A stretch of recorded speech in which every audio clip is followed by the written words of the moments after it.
Hello YouTube, Forever Endeavors. It's been a while since I posted anything. We're at the Cove, obviously, in Inverness. So, just wanted to give a channel update and a life update. Taking on some new hobbies, and we had some breakthroughs, so we're able to rest a little bit and have some family time. So we took some time off, and we've been doing just that. So I stopped posting anything for a little while. Really want to figure out where the channel's going. We got us a boat, so we've been doing some fishing. Hydrosport Bay Bolt 19. So we've been enjoying this thing. Doing a little project tonight. The fuel gauge doesn't work, so I got a fuel gauge for it. You want to hang out, we'll throw this fuel gauge in and just discuss the channel. Yeah, baby.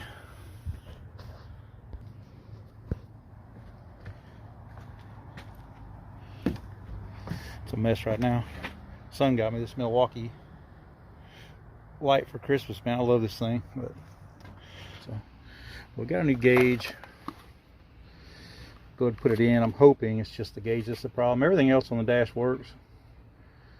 Came with Simrad, and these are great boats. I actually passed on one that I should have probably, I don't know, I'm glad I got this one ultimately, but it was a good deal, but it had some wiring issues. We didn't know what the issue was with it. He didn't either. So it was an amazing deal, but it was not running, but it had very low hours on a, oh man, Evinrude maybe 200. I think it had less than 200 hours on it, and the boat was a 2003. And no, it wasn't. It was an 01. This is an 03, this one. But anyway, he couldn't get it started. He changed the batteries after a season, and then it just kept blowing fuses. And I went down there, was sure that he wired the batteries wrong, but it was not that. And we spent about an hour diagnosing it, couldn't figure it out, and so I passed on it. Then I regretted it. And it was a Hydrosport also. These are great boats. They got a lot of Kevlar in the laminate, and they're solid. There's no wood in the below the water line at all, and the stringers are painted with gel coat, so water can't really ingress into the stringer to the laminate and stuff. But yeah, it's been a great boat, solid as a rock. It's got a 150 Yamaha on it, 2-stroke, and runs good. I don't know how many hours is the only thing, but it seems to be healthy, so very reliable. Anyway, we're gonna get this gauge in. We're gonna do some fishing tomorrow. I want to give a channel update because it's been a long time, so so hang in there with me, and we'll see if we can get this thing wired up. All right, guys. So I got a fuel gauge that works. I got it on the switch right here for the 12-volt source. It was a switch that wasn't being used for anything. Oh baby, I'm so excited. We've been kind of winging it and just keeping it full. It's got a giant tank on it, so that's not fun, keeping that much fuel in here just to run around for a little bit here on the lake and having 50 gallons of fuel that you don't really need because you're not sure. But anyway, so cool, man. And for whatever reason, the anchor light is the light to these, but whatever. I've never turned that switch on, and this is always hard to read, so I guess that fixes that. Keys off so you don't see any information, but I'm stoked, man. We had a flats boat, a Sea Strike 16. Awesome boat, love it. But my wife and son wanted a larger boat, and I kind of did too. And so we're going on a vacation where my brothers were coming and stuff, so it wasn't big enough for that. So we went ahead and just bought a bigger boat, sold the other one. So trying to figure out where the direction the channel's going in. It's a DIY channel right now, sort of, for the most part. We're doing some family time. We're just in that season. We've had a real hard, close to 10 years. Everybody's been in survival mode for a long time. We have to. We had some breakthrough financially, so we are able to take some time as a family and just rest and enjoy each other We're gonna do some snorkeling and fishing and tubing and stuff like that in the summer. But right now we're just doing some fishing on the boat and traveling a little bit. So it's totally cool, man. We're doing some other stuff that'll be revealed on the channel later. I don't think this is gonna stay 100% a DIY channel, because really there's just tons of that out there already, and it's just kind of a, there's everything that's been done, you know, it's just been done a million times over. Now there's different people that come up with, you know, different solutions, and sometimes I do that. Sometimes there's a new solution that hadn't been covered, and if I figure something like that out, I will share it. So it just, that's really what YouTube's about, right? Helping each other grow. And you know, I use it all the time. It's a tool for me all the time, or other guys have figured out stuff that I need to know. So if I see something that I can come up with that will help, I'll put it on there. But really don't know 100% where the channel's going, so we're figuring that out together. You guys have any ideas, let me know.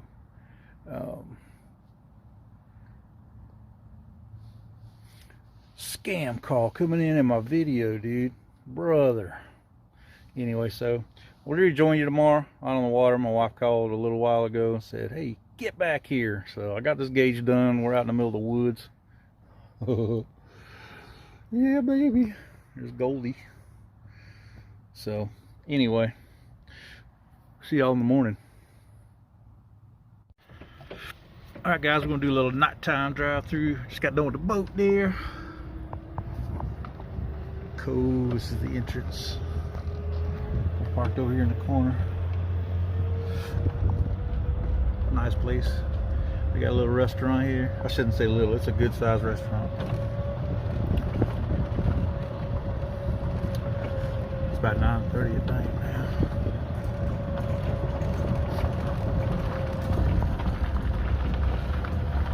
It's the restaurant. It stays busy all the time. We're here during the week, and it's been busy every night. Got a little outside patio area. I'm not sure if these are cabins, or I'm not sure. Outside little area. A lot of airboats out here. We're back here in the woods. The water's really too low for our boat in this spot. A couple miles down there's a big boat ramp where we could put in. There's a boat ramp there. It's just the water's too low. But there's airboats out here everywhere, and it's a good spot for the airboats in this area. They give you a golf cart to run around in when you come out here and rent a place. There's only a couple spots for rent. But when you rent one, they give you an airboat, or they give you a golf cart to get back and forth. This is our little spot right here. Got little trees lit up out here and stuff. So it's really cool. It's a little cabin. So alright. We'll see y'all in the morning. We'll be able to catch some fish, I hope. Maybe. I'll throw some bait at them anyway.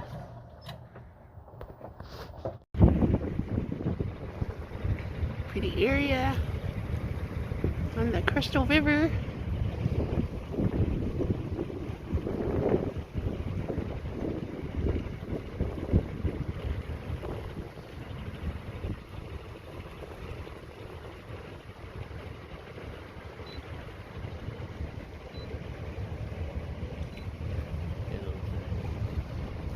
Pelicans around.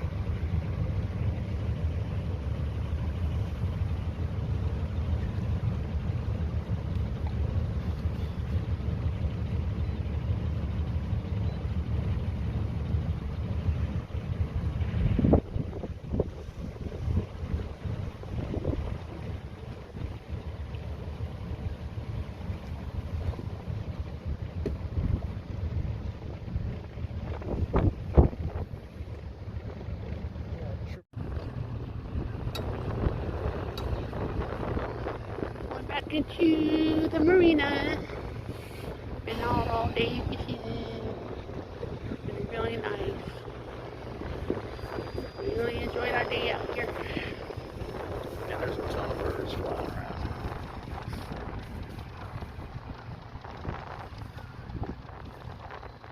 That's the spot where you want to put the cast net right there. Oh yeah.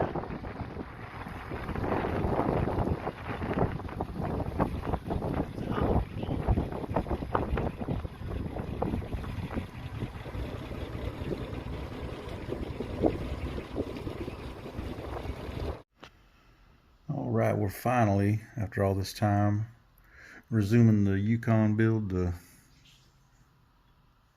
6-liter. So I decided to try to do as much as I could myself and save money, and also I want to learn more. I put together several engines over the years, and they've all been successful so far. And but I've kind of overlooked some things that I probably should have dealt with, and so I'm trying to learn a little bit more about the details. I clean these heads in some Awesome in water, in a tub of water with Awesome in it, and man, that stuff makes a good degreaser. You just leave them in there for a day, let them soak, and man, that stuff just takes the grease off. Good stuff. You got to scrub the runners a little bit, but anywho, so I dismantled the heads and got to looking at everything, and I started to see a lot of information online about the LS7 heads having worn valve guides. These are not LS7 heads, but I said, well, let me check them. So I did the wiggle test, and it didn't seem too super bad, but I could tell they were definitely out of spec. They weren't nothing like some of the LS7s at 30 or 40,000 miles seeing tons of play, but I don't know if you can perceive that or not.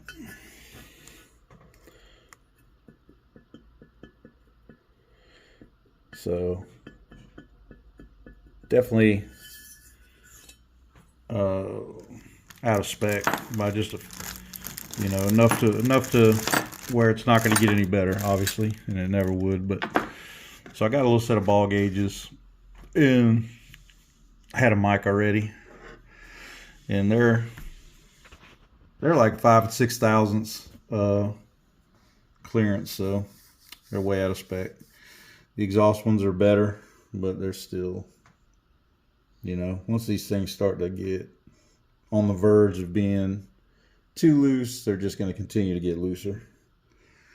So it took some homework, but I wanted to put the same ones there. After doing some research online, it looks like the powdered metal guides that they put in here are the best thing for what I'm doing, because I'm not running roller tip rockers. So I found a company that sells in bulk to machine shops, and I put in an order, and they sent them to me, and they were very, very cheap. They were under $1 a piece. They're powdered metal, and they supply large machine shops with bulk amounts of these, but they sent them to me. And so I caught a video online from Powell Machine of how to switch these out. I'm gonna try to do this myself. We're gonna do this, and in his video, I'll link it down below. He takes an air hammer with a punch and you just drive them out, and then obviously you just drive the new ones down in there from the top. You want to do it as close to one shot as you can. You could drive this in and adjust it back and forth with the air hammer, but the more you wiggle that thing back and forth, the more you're gonna have, potentially make them loose in the fitment. So on his video, he had a special tool that he had machined to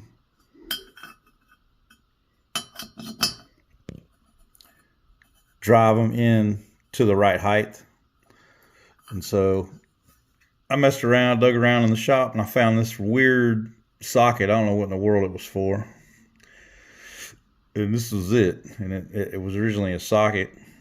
And I put it in my little sander. And I found this. My stepfather he worked for Grumman's, and he has a lot of neat tools, man, that he left behind that have helped me immensely. But I rooted around in there and I found this. So I was able to set that there. Put it on my sander that held it square and just rolled it with my fingers. Anyway, and I got it flat. And then I cut an extension and got it to the right length. And same thing, sanded it flat on that same with the same tool and everything. And I bonded it in there with some epoxy. So yeah, it's the right one. It's the right, and I did it in a vise, so it shouldn't move at all. And it can't go any further this way, is what I'm trying to say. The insert, so it should hold true. And I'm gonna use it and see if we can get these things pounded in there. So that's where we're at. We are moving forward. This has been a long time. You see in the video, we put in some of our stuff that we've been doing lately. So sorry, it's been a long time, but I just wanted to include everything that we're doing, and I knew that's where we left off, was on the Yukon. So all right, we're gonna go pound these out and see if we can make something happen.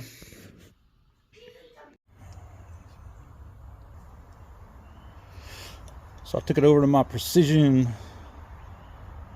lathe slash belt sander slash Dremel belt sander that I got at a yard sale, and milled it down to whatever size this is.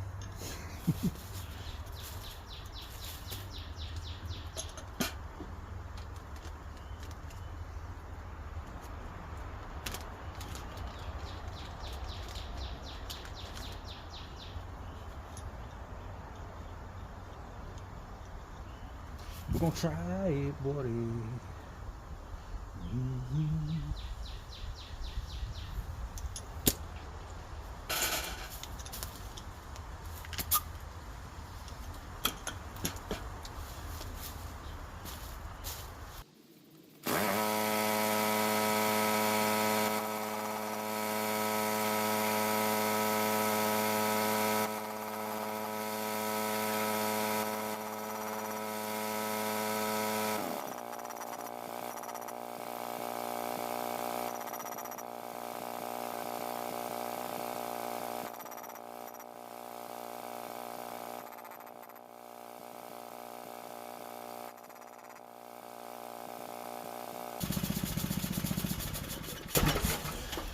So that went real smooth.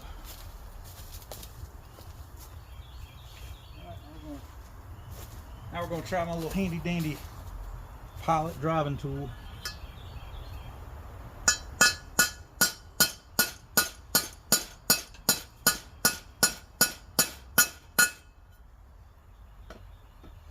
And this is going good. Let me get my mic, see where we're at. So I measured this one after I drove it in with my pilot tool. It's within about 1/1000th of the original, which is I'm happy with that. They don't have to be perfect because they're just a guide. You don't want them too far down, obviously, because you're interfering with this, you know, the thicker part of the valve, and you don't want them too high because then they interfere with the seal. I had a seal here a second ago, just measuring it. It's my first time doing this stuff, so I want to make sure they have to be that precision. I knew they didn't, but there's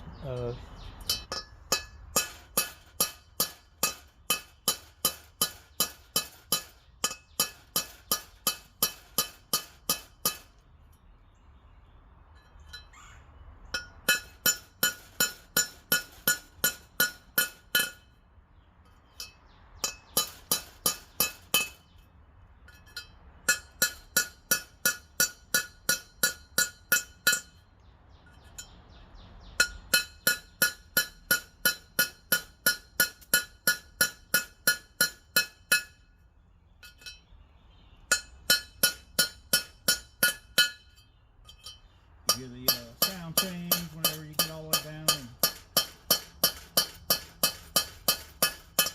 the tool butts up against the head.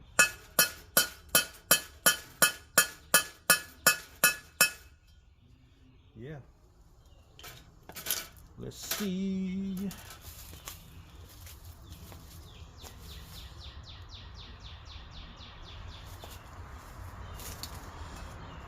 stuff the machine shop normally does. 677, 676, 675, 677, 677, 678, 677, 676. That'll work right there.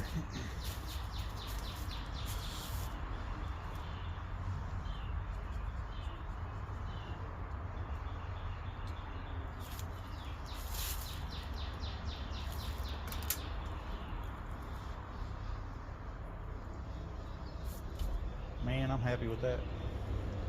I gotta hone these now.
All right, driving home.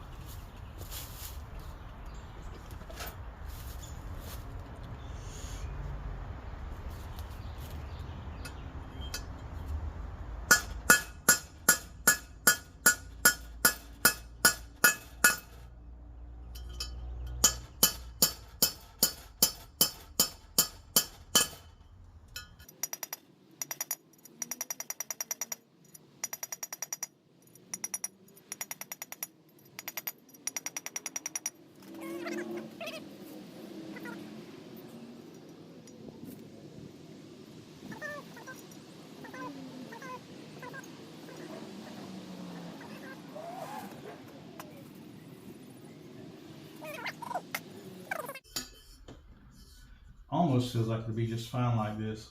I think I'm gonna hone it a bit.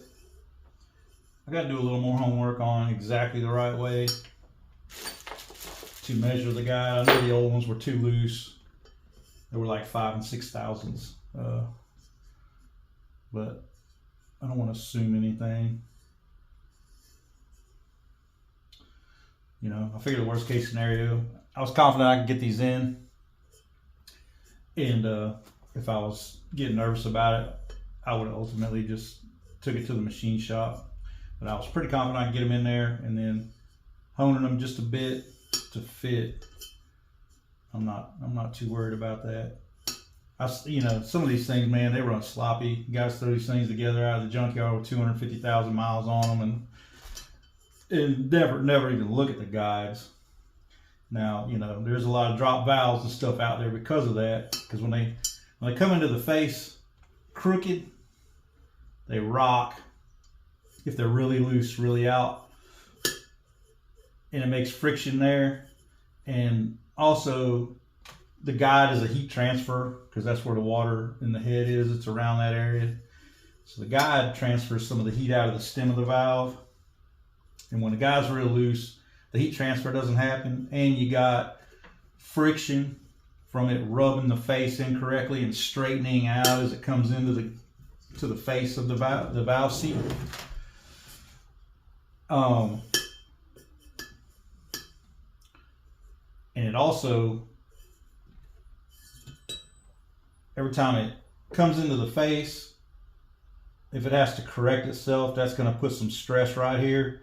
And this is typically where they break whenever there's a drop valve here, because that's where it rocks. So you got the stress of it coming into the face crooked. There's no heat transfer from the stem into the guide, not enough anyway because it's loose, and you got more friction as it's coming into the seat and it's rubbing its way into alignment versus just slapping closed. So anyway, that's my 2 cents on it, and these are some of what I've been told and learned, and some my own theory on it. So take it for a grain of salt. Take it with a grain of salt. Is that how you say it? So I'm loving the process. I could have easily took it into the machine shop, but really do want to be on a budget as much as I can. I've done blown the budget. Ended up going with the Brian Tooley Truck Norris cam and springs. And see, this one's tight for sure. See, doesn't even want to go there. Yeah, so that one's definitely gonna have to be honed out. But anyway, that's what that is for sure. But so there's a little 8mm hone you can get on Amazon. It's right here actually. So run that baby through there, you know what I'm saying? Just, you know, clean her up. And yeah, I still got to learn exactly the right way. I invested in some the old marketplace, man. I invested in some micrometers, and I already had the Matco one, which I've had forever. And it's actually not mine. It's my buddy Trent Overton.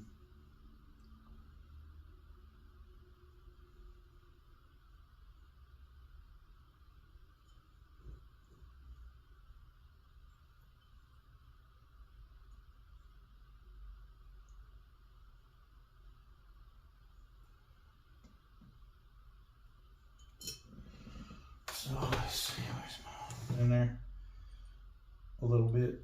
I don't know. And the valve is 313.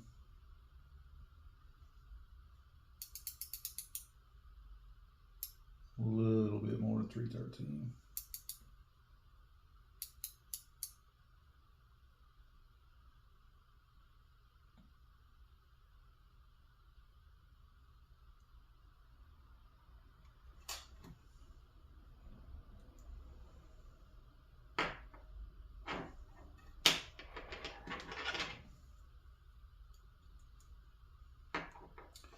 Something about one of these. They're very accurate. I noticed the digital one, like,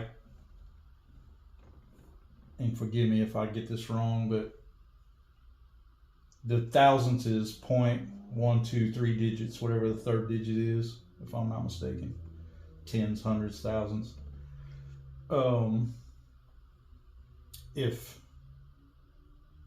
it's above half a thousandth on the digital Matco mic, it'll round up. Because I noticed that last night when I went from this to that.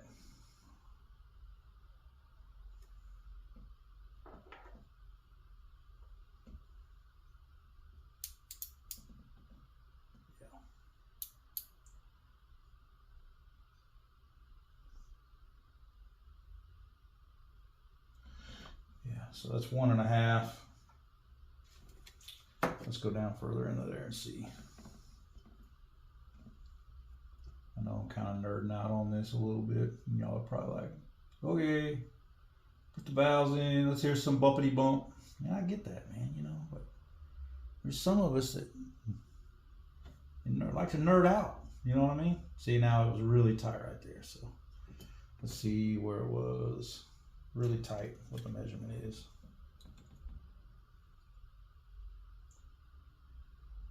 Burr. So I'm gonna run the hone through all these, and I'd rather them be a hair on the loose side, but the valve guides are straight. They're not worn conical. You know, they don't have conical wear. They're brand new. So an evenly being a hair on the loose side is not going to hurt anything. So I'm going to just go ahead and run this through a couple passes and bring it back up. It's going to be kind of painstaking because this is my first one, and I'll do a little homework in the meantime also. But I am just going to make a few passes through each one. This one almost doesn't need it at all. See, I think that one's probably fine, actually. I actually measured all these stems. They were all exactly the same yesterday, so yeah. They all need a little cleanup. I'm not going to touch this one, this first one, because it does not have any tight spots at all. All right, so do a little cleanup on it. Come back.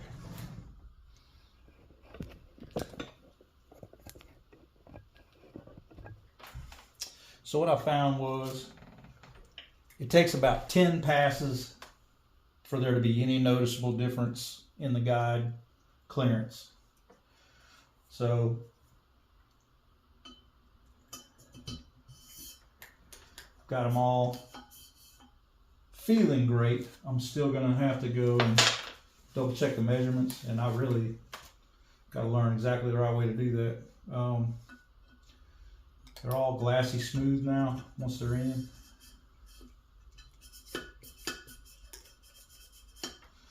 And there's just the tiniest bit of wiggle, and that's what some of the guys were saying. You got to feel something there. You can't be so tight that there's nothing, or it will lock up in the guide and stick a valve. And then take out your motor, you know.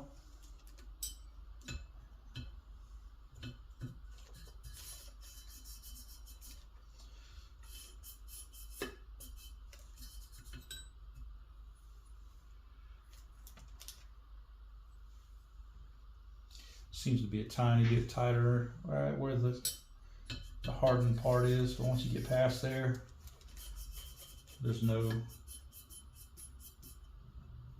drag. But yeah, it takes 10 passes for any change whatsoever with the hone. So if you're pushing it in and it's got a little bit of drag and then freeze up, 10 passes will improve that. It probably won't take it out. Most of these have 30, 35 passes on. And that's full speed. I don't know how many RPMs my Milwaukee drill is. On the fast setting, through all the way till the hone passes all the way out the other side of the guide, back. 2, 3, 4. Sounds like a lot, but I started off just with 1 and 2 passes and it was not doing anything. In fact, it felt like it was almost making them tighter. So anyway, it takes about 30, maybe 40 passes to really, for these particular ones from where they started. And everything's glassy smooth now.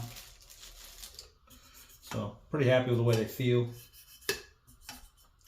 And each one of them, there's the tiniest bit of movement. I mean, it's tiny.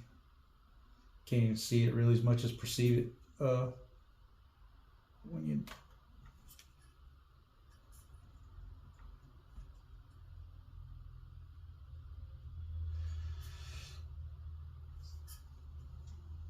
Yeah, so I'm happy with it. I'm gonna double check it, and run with it. I got to do the other head. We got the guides in the other head. I got to hone the same way. I don't know if that hone's going to last for another one. It seemed to be consistently making the same progress throughout. So I'm going to run it on the other head and see. I'm just going to start right off with 10, you know, after I test fit the valves. Start off with 10 on the tight ones. Check them, 10, you know, if they're tight. So anyway, yep, I'm happy with the way this is going. It's 100% better than they were originally. As long as I don't put them together too tight, I will be in good shape, you know. Go to Cleats Cars in Tahoe. I'm in the Yukon. We got a Tahoe also in the Yukon. Still got to do the valve job on the other one too. Don't let me forget that. Oh.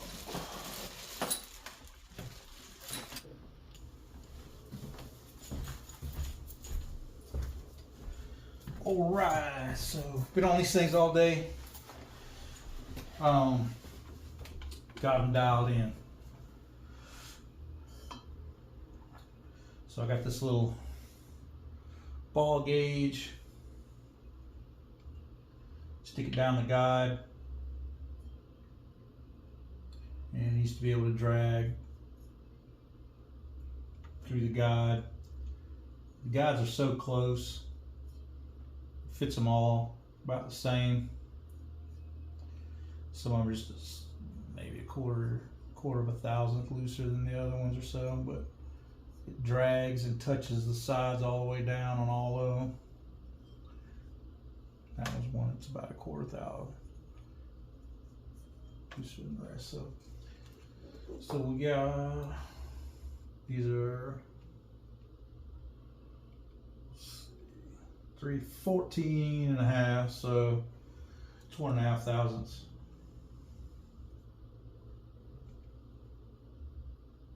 One and a half thousandths, and they're 1 to 2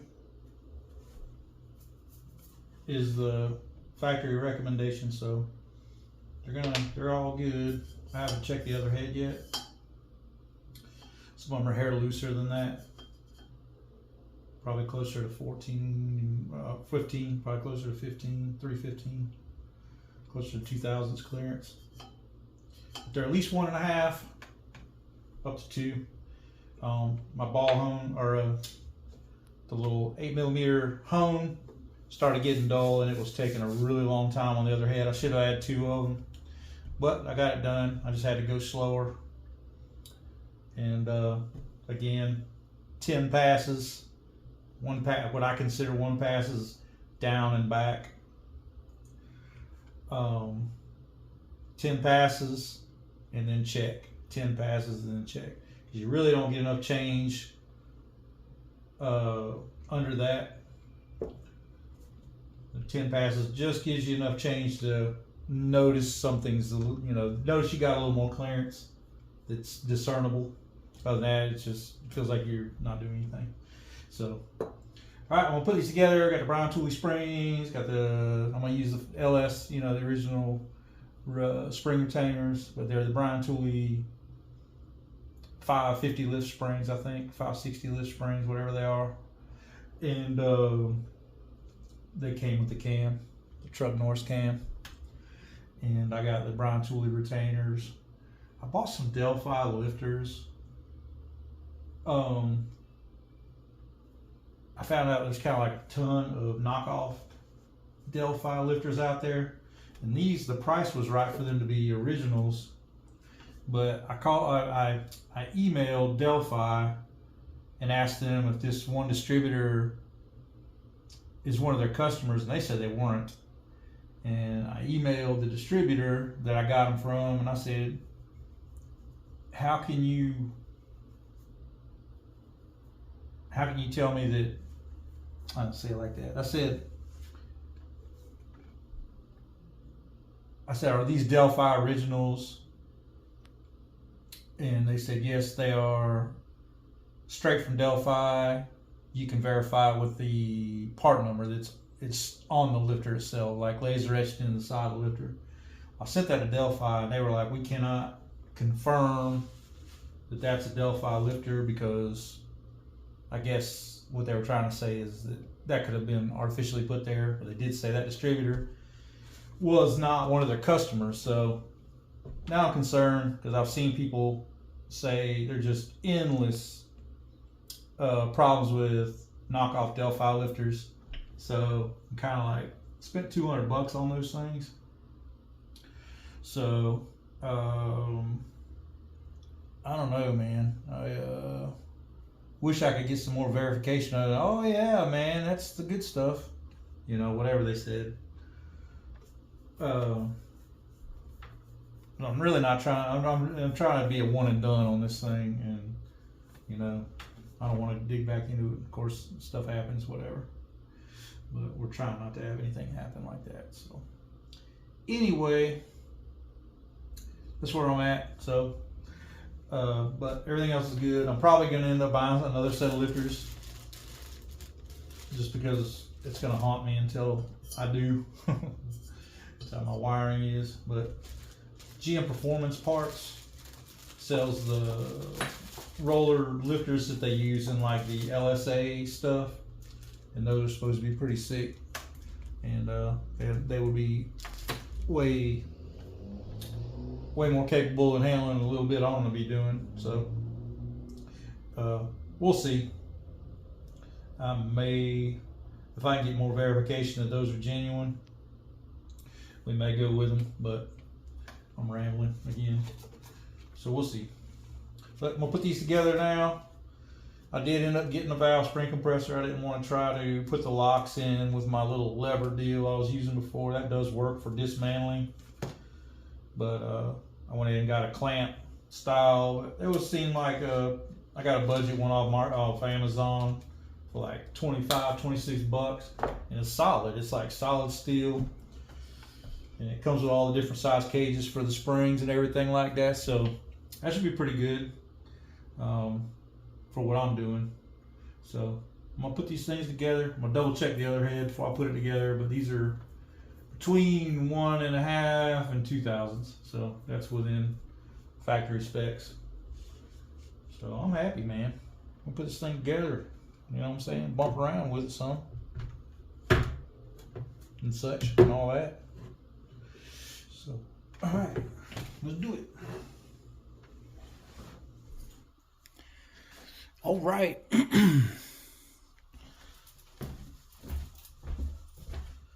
Putting this one together. This is the Amazon OMT compressor. Just a lot easier to put the locks in when you got something holding it and not trying to do it with pushing the spring down one hand, dropping the locks in with the other. I'm sure it could be done, but this thing's 28 bucks. So this is what we're gonna do. They sell a special tool for these seals, but they just push on. You don't need nothing special. They literally just shove on there. So I don't know what was up with that, but anyway.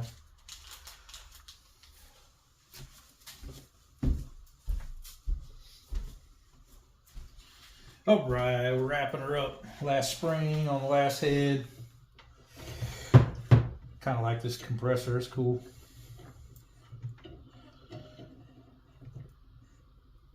It's cool, man. You know, I like a deal.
that's it. These are ready.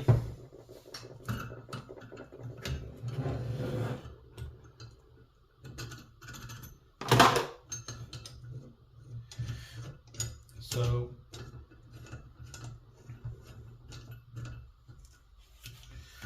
doing the cams, springs, and I did the trunnion kit from Powell Machine. Got their trunnion kit. I put it in the rockers. I'll grab it real quick to show you.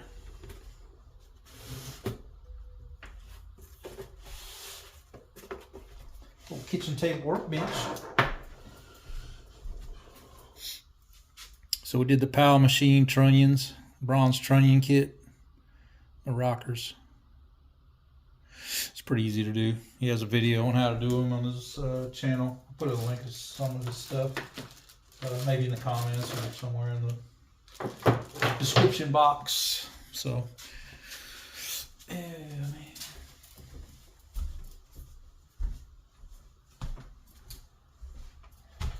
So, end up with Silver-Lite pistons. I've been waiting on the machine shop for quite a while. They waited on me first because I just couldn't decide on what pistons I wanted. I ended up with Silver-Lites, standards, and the longer they're taking to do it, to balance the rotating assembly, the more I kind of just want to do forged pistons. So I'm probably just going to call them Monday, and if they've done it, I'm just going to run them. I'm going to run the Silver-Lites. If not, I think I'm going to tell them to hold off, and I'm going to get some Pro LS Summit pistons probably, and because there are some limitations to the Silver-Lites. So that's kind of what I'm thinking, but I'll call them Monday, see where they're at with it, and probably, I don't know, I want to sleep on it. It's going to be getting into some more money, and if I'm going to do that, I'm going to go ahead and bore it out. You saw how good the bores look, so I just got standards. I already got the rings, so if we do pistons, then I'm going to bore it, then we got to buy rings, and, kind of negates the money I've saved on doing the heads. I don't know if I'll ever need the forged pistons. Technically, the Hyper Eutectics are a better choice if we're not going to do boost or something later on. I just don't know what I'm going to do, and I kind of just that's been nagging at me. So we'll see. I'm going to sleep on it and just, I don't know. I don't know how fast I want the thing to really go or anything. It's a truck, but that's all right. It don't matter. There's a lot of fast trucks out there. So anyway, I got these done with the Brian Tooley springs and the Brian Tooley seals and all that, and the Brian Tooley locks. So I'm happy with the way these came out. I saved a lot of money with doing the heads myself. I think it was probably been $500 to get the two heads done with the valve guides and everything. I could be wrong, but I feel like it was around that. It was quite a while back when he quoted me the price on those. So I got them done cheap. Springs had to happen no matter what, and I got those in a like a package deal with the cam. They were literally, the springs were probably $25 or $30 versus buying them separate from the cam. So yeah, so we'll see. We'll sleep on it, but hoping to get this thing running in the next 3 weeks or so. I got to get it tuned once we get it together. So I already got a couple shops I've been talking to about that, trying to get all that organized. I even thought about getting the tuner myself and seeing what I could do with it, but I have zero experience doing any of that. So probably just let someone who knows what they're doing initially do it, and then I can mess with it later and learn all that. Because really, I'm just ready to get this back on the road more than anything else. And the exhaust is stock for now, stuff like that. It's gonna have the big cam in it, but stock mufflers, stock manifolds and stuff like that for now. is really the goal, is to get it running, and that's one less project we got to do because we're just going through some life changes. So anyway, thanks for hanging in with us and watching all this progress that we're making, and appreciate you guys. It's been a long time since I put out a video, and I just kind of didn't know where the channel was headed, but I want to wrap up this last project that we were doing on as far as the Yukon goes, and we'll see, man. I could go any direction really. So thank you for hanging in there, and we'll see you whenever we get the short block ready to go together. So thank you.